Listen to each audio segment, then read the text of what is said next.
हम संसार में बाबा हो बाबा कि लिखला कपार में बाबा हो बाबा हो डूब जतई दुनिया हमर नोरक धार में डूब जतई दुनिया बाबा नोरक धार में बाबा हो बाबा कि लिखला कपार में बाबा हो बाबा कि लिखला कपार में।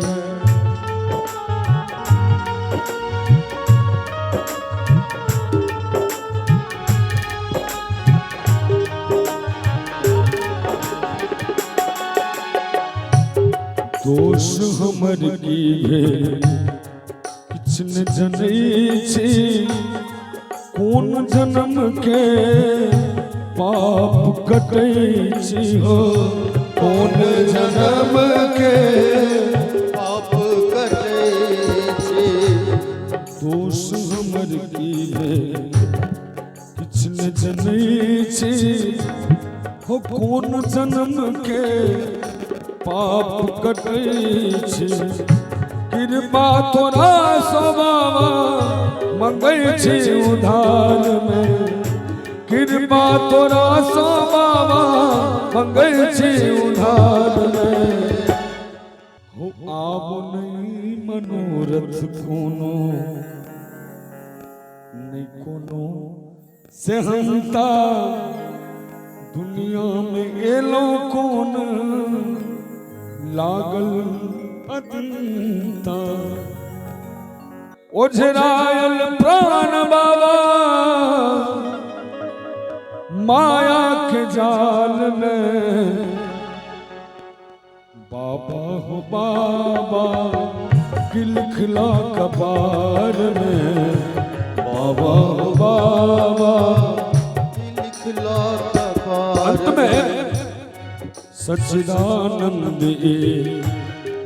वेदना लिखैया पुत्र अरविंद बाबा विनती गबैया हो पुत्र अरविंद बाबा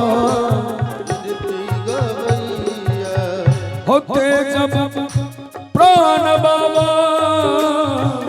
तो हर दरबार में होते जब प्राण हम तो हर दरबार में बाबा हो बाबा कि लिखला कपार में बाबा हो बाबा कि लिखला कपार में साहब कतेक दुख हम संसार में साहब कतेक दुख हम संसार में बाबा हो बाबा कि लिखला कपार में बाबा हो बाबा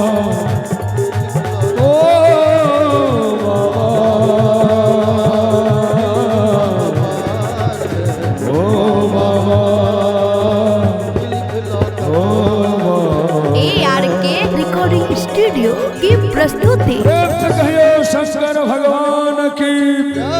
चामुंडा मैया की हर हर